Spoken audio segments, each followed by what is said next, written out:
ખાલી 10 મિનિટ કાઢવાની છે. 10 મિનિટ પછી ગાડી મળશે. બહુ નાની ચાવી છે. માતાજી જવું નહીં પડે? જવું પડશે ને? સો good morning and welcome back to my YouTube channel. તો આજે આપણી મોર્નિંગ અને ભાઈ એવી મસ્ત થઈ છે કેમ કે 6:30 વાગે આપણે ઉઠીને મનીષાને મૂકવા ગયા હતા બસ સ્ટેશન. જી હા, મનીષા આજે ગઈ છે પાછી પોતાના ઘરે મકુને તેડીને. તો મકુ જાય ને ઘરેથી તો એમ લાગે ઘરની બધી આબા હાલી ગઈ છે એની સાથે. બિચારીને સવારમાં ઉઠાડી અને ઊંઘમાં હતી, તેમ છતાં પછી મૂડમાં આવી ગઈ. રોઈને એક સારી વાત છે, પણ તેમ છતાં આપણે બસમાં ચડી જાય છીએ અને લગભગ 10 વાગે તો ગાંધીધામ પહોંચી જશે.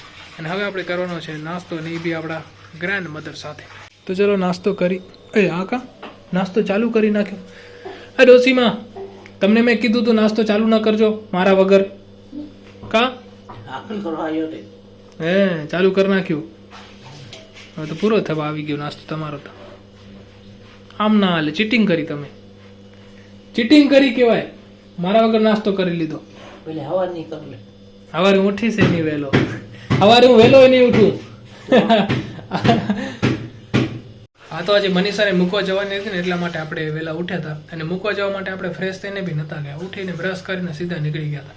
પછી ઘરે આવીને ફ્રેશ થયા છીએ. આમ તો સવારમાં વહેલી ઉઠવાની મજા આવે, પણ આપણાથી ઉઠાતું નથી કેમ કે આપણી નાઇટને લાંબી થઈ જાય. ક્યારેક 1, 1.5, 2 નક્કી ના હોય. પણ આપણે કોશિશ કરતા રહીશું. એક દિવસ છે ને આપણે વહેલા ઉઠશું હો ને. ધીરે ધીરે સેટ કરવું પડશે. મતલબ 8 વાગે ઉઠી એનાથી પહેલાં 7:30, પછી 5:45, પછી 6 એવી રીતે. પણ તો બી 6 વાગે ઉઠીને શું કરવું છે? ખેરી બધું મૂકી આપણે સાઈડમાં નાસ્તો કરી લઈએ. તો આજનો નાસ્તો એકદમ સિમ્પલ છે. પરાઠા છે, અથાણું છે અને સાથે ચા છે.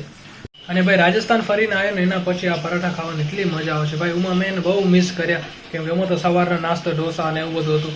તો છેલ્લા એને 10-12 દિવસ પછી આ નાસ્તો આપણે મળી રહ્યો છે.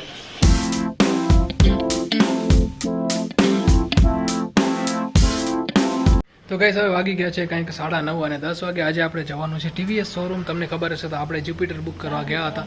એની આજે ડિલિવરી છે તો એ આપણે લેવાની છે.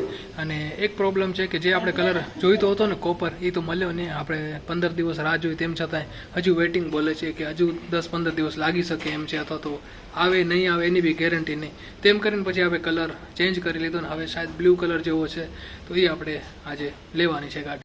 તો ગાઈસ 10 વાગી ગયા છે. તો આપણે જઈએ સ્ટેશન, પછી જઈએ આપણે ગાડીની ડિલિવરી માટે. તો જો હેમલ આવી ગયો છે અને યોગેશ તો છે જ. તો અમે 3 જણા જવાના છીએ. અને એક વાત કે કેટલી ખુશી થાય છે જીવનની પહેલી ગાડી પોતની કમાઈથી. ઘણી બધી અને ભાઈ વચ્ચે તો અમને એમ થયું કે અમને જ્યુપિટર કેન્સલ કરવી પડશે, એક્ટિવા લેવી પડશે કેમ કે વેઇટિંગ એટલું બધું હતું. 10 દિવસ પછી અમે ગયા તો કે હજુ નક્કી નથી કે 10 દિવસ બીજા લાગી શકે છે. એટલે વિચાર કર્યો ચલો આપણે એક્ટિવા લઈ લઈએ. પછી કે કલર આવવાનો છે ગાડીમાં, એ જોઈ લો, તમને પસંદ આવે તો એ રાખી લેજો. તો એમ કરીને એ જે કલર આવ્યો ને તો એમાં આપણે થોડીક નજર ગમી ગઈ આપણે. એટલે આ ભાઈને કલર ગમી ગયો ને ફાઇનલી એટલે હવે બુક કરી નાખી છે. તો ચલો ભાઈ ચલતે हैं शोरूम और थोड़ी बहुत खुशियाँ घर पे लाते हैं.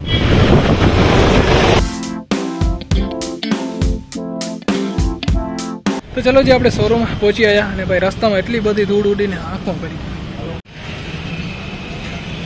હવે બસ 10 મિનિટ હો ને ભાઈ. જ્યારે 10 દિવસ બાકી હતા ને ત્યારે તેમ કે ભાઈ ક્યારે ટાઈમ આવશે અને ફાઇનલી ટાઈમ આવી ગયો. હવે ખાલી 10 મિનિટ કાઢવાની છે. 10 મિનિટ પછી ગાડી મળશે. તો ભાઈ ડોક્યુમેન્ટ પ્રોસેસ થઈ ગઈ છે અને હવે ફાઇનલી આપણે ગાડી લેવાની છે. અને આ છે ગાડીની ચાવી જેની સાથે આપણે ફોટોઝને પડાવવાના છે. બહુ નાની ચાવી છે. શું કરું? આ છે આપણી ગાડી. યસ, ચાલુ ભાઈ. ચેકિંગ કરી લો, ફૂલ ચેકિંગ.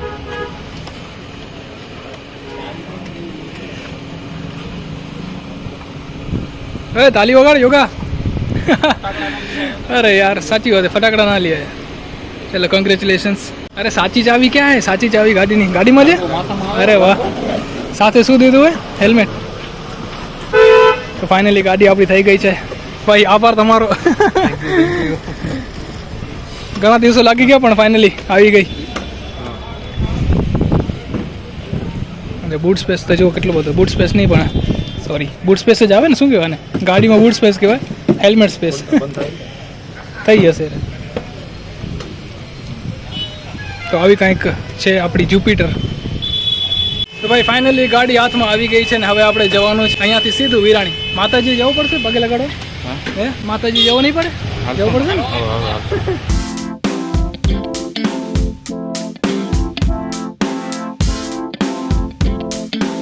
તો ગાડી લઈને આપણે આવી ગયા છીએ અને સાથે મીઠાઈ પણ આવી ગઈ છે. ઓહો, વિરાણીના ફેમસ પેડા. તો મીઠાઈ ખાઈ હો ને, સ્વાદિષ્ટ લાગશે ભાઈ. કેટલા વર્ષ પછી આપણે ગાડી લીધી? પહેલી ગાડી ભાઈ.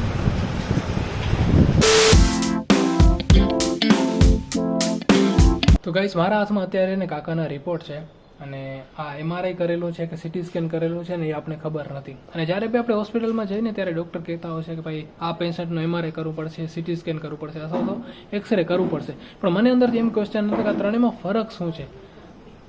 MRI ક્યારે કરવું પડે, CT સ્કેન ક્યારે કરવું પડે અથવા તો એક્સરે ક્યારે કરવું પડે? તો આજે આપણે ઇન ડિટેલમાં જાણીએ. અને તમારામાંથી ઘણા બધા એવા હશે કે જેને કન્ફ્યુઝન હશે. તો એ કન્ફ્યુઝનને દૂર કરવા માટે આપણે એને ભાઈ ChatGPTની મદદ લઈશું. મેં એની અંદર પ્રશ્ન પૂછ્યો છે કે MRI, CT સ્કેન અને એક્સરે વચ્ચે ફરક શું છે અને કઈ મશીનરી કઈ ટેકનોલોજી ઉપર કામ કરી રહી છે. સોરી ગાઈસ, આ વિડીયો થોડોક ઇન્ફોર્મેટિવ થઈ જશે, પણ તેમ છતાં મને ઈચ્છા છે કે તમારી સાથે આ નોલેજ શેર કરું. તો સૌથી પહેલાં આપણે જોશું MRI. MRIનું પૂરું નામ છે મેગ્નેટિક રિસોન્સ ઇમેજિંગ. અને એ શું કામ લાગે? જે બ્રેન છે ને, બ્રેન અને સ્પાઇનલ કોડ મતલબ કે ખોપડીના અંદરનું ભાગ અને સ્પાઇનલ કોડ મતલબ કે કરોડરજ્જુ, એને જોવા માટે મસલ્સ અને જોઈન્ટ્સ મતલબ જે ગુડા છે અથવા તો શોલ્ડરનો જે જોઈન્ટ છે એ જોઈન્ટને ઇન ડિટેલ જોવા માટે હોય ને, ખાલી જોઈન્ટની એના અંદરનું જે ટિશ્યુ આવે એને ચેક કરવા માટે MRI યુઝ થતું હોય છે. અને અંદરના જે ઓર્ગન છે, ઓર્ગન મતલબ કે કિડની, લીવર, ફેફસા, એને ઉપરથી નહીં પણ એને અંદર જઈને ઇન ડિટેલમાં જાણવા માટે MRI યુઝ થતું હોય. MRI બહુ પાવરફુલ મશીન છે. અને એના પછી આવે CT સ્કેન. CT સ્કેનનું પૂરું નામ છે કમ્પ્યુટેડ ટોમોગ્રાફી. હવે એ શું કામ કરે? તો ઇન્જરી છે, ફ્રેક્ચર છે એ જોવા માટે, અંદરથી લોહી લીક થતું હોય એ જોવા માટે, લંગ્સને જોવા માટે. તો મતલબ કે જો કિડની છે, લીવર છે, એને બારે જોવું હોય ને તો CT સ્કેન કામ લાગે. અને ઇન ડિટેલ જાણવું હોય અથવા તો કોઈ નસને જાણવી હોય, ઇન ડિટેલ જે કામ હોય એ બધું MRI કરે ને ઉપરથી CT સ્કેન કામ કરે. ઠીક છે, આ બે વસ્તુ સમજી ગયા આપણે. ત્રીજી છે એક્સરે. એક્સરે શું કામ કરે? તો બ્રોકન જે બોન્સ હોય મતલબ કે હાડકા જે છે મેનલી વધારે એમાં જ કામ લાગતું હોય છે. દાંત છે એને જોવા માટે એક્સરે કામ લાગતું હોય છે. તો સૌથી લો પાવરનો મારા હિસાબે એક્સરે હશે, એના ઉપર CT સ્કેન ને એના ઉપર આવશે MRI. તો આ ત્રણ વસ્તુ જે છે એ અલગ અલગ કામ કરી રહી છે ને બધાની ટેકનોલોજી અલગ અલગ છે. MRI મેગ્નેટ અને રેડિયો વેવ્સ થી કામ કરી રહી છે, જ્યારે CT સ્કેન છે એક્સરે અને કમ્પ્યુટર કામ લે છે. અને એક્સરે ખાલી એક્સરેથી જ કામ કરે છે. એક્સરે રે હોય એ એના ઉપરથી કામ કરતી હોય છે. અને ત્રણેયની સ્પીડ પણ છે કે MRI સ્લોવર હોય થોડુંક, CT સ્કેન થોડુંક ફાસ્ટ હોય અને એક્સરે વેરી ફાસ્ટ. તો આવી રીતના ત્રણેય મશીન અલગ અલગ કામ કરતા હોય છે. ને ફાઇનલી આજે મારું જે કન્ફ્યુઝન હતું એ દૂર થઈ ગયું છે. તો તમને પણ આ ઇન્ફોર્મેશન કામ લાગી હશે. MRI બહુ ઇન ડિટેલ જાણવા માટે બોડીના અંદર, CT સ્કેન અંદરના જે સ્પેર પાર્ટ છે આપણા જેમ કે કિડનીના જે સ્ટોન કે આવે ને એ બધા એને CT સ્કેનના અંદરથી ચેક થતા હોય છે.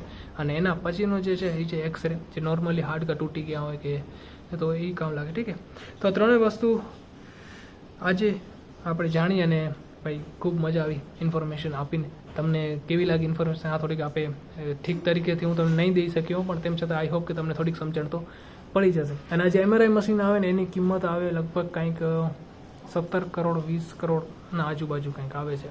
મેં જસ્ટ ગૂગલ કર્યું એટલે મને ખબર છે, બાકી હકીકત આપણે નથી ખબર.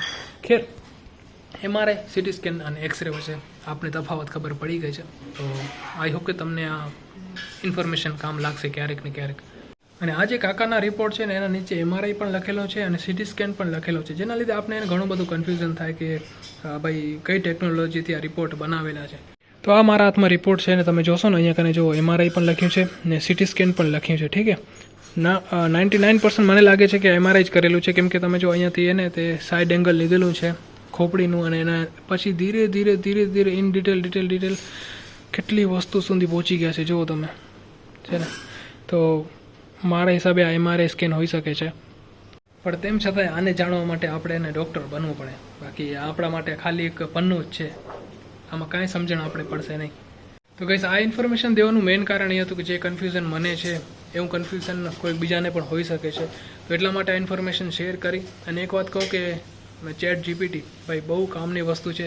તમે ઇન્સ્ટોલ કરીને રાખો. તમને અગર કોઈ બીમારી થઈ છે તો એની અંદર તમે જે તમારા સિમ્ટમ્સ છે બીમારીના એ તમે પૂછશો ને તો એની બીમારીની ઇન ડિટેલ જાણકારી તમને મળી જશે કે કઈ બીમારી થઈ છે, શું થયું છે, વધારે સિરિયસ છે કે નહીં.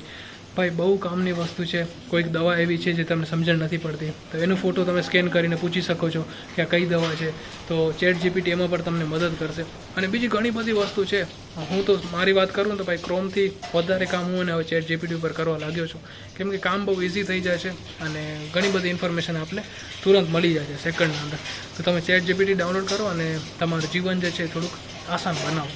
આ કોઈ પ્રમોશન નથી પણ બહુ કામની વસ્તુ છે, એટલા માટે તમારી સાથે શેર કરું છું.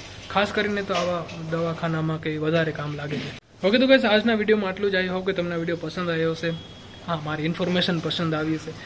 ઠીક છે, આજનો બ્લોગમાં આટલું જ. ફરી મળીશું એક નવા વિડીયો સાથે. ત્યાં સુધી તમારું ધ્યાન રાખજો. Tata, bye bye, take care, by.